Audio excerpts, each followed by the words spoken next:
Assalamualaikum warahmatullahi wabarakatuh. Selamat pagi dan salam sejahtera bagi kita semua. Materi pembelajaran hari ini untuk kelas 12 akuntansi 1 dan 2, kelas 12 TKJ A, B, dan C adalah mengenai melaporkan kegiatan membaca cerita atau buku fiksi dan buku non-fiksi. Maka yang pertama sekali akan Ibu jelaskan kepada anak-anak kami semua ialah apa sebetulnya buku atau cerita fiksi dan non-fiksi itu. Yang pertama adalah yang kita bahas mengenai cerita atau buku fiksi.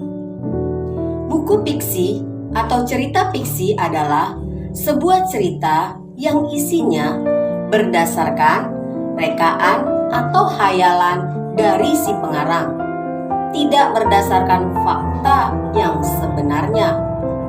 Dan biasanya di dalam buku fiksi terdapat unsur-unsur pembangun atau kita sebut dengan unsur intrinsik. Yang termasuk di dalam unsur intrinsik itu adalah yang pertama, tema. Yang kedua, alur atau plot. Yang ketiga, penokohan. Yang keempat, latar atau setting. Yang kelima, amanat. Yang keenam, sudut pandang. Dan yang ketujuh adalah gaya bahasa. Inilah dia unsur-unsur pembangun di dalam buku atau cerita fiksi. Dan yang termasuk cerita atau buku fiksi ialah yang pertama cerpen, yang kedua novel, dan yang ketiga adalah dongeng.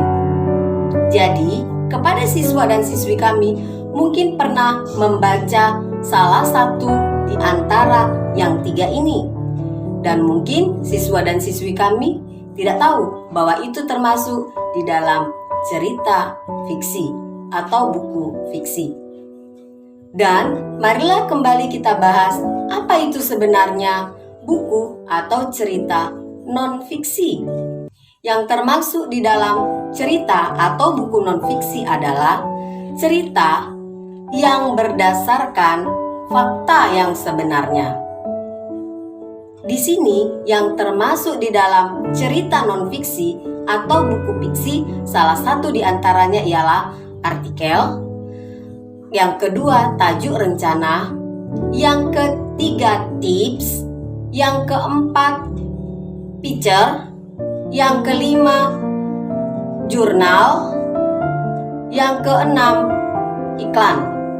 Itulah dia yang termasuk di dalam cerita non-fiksi.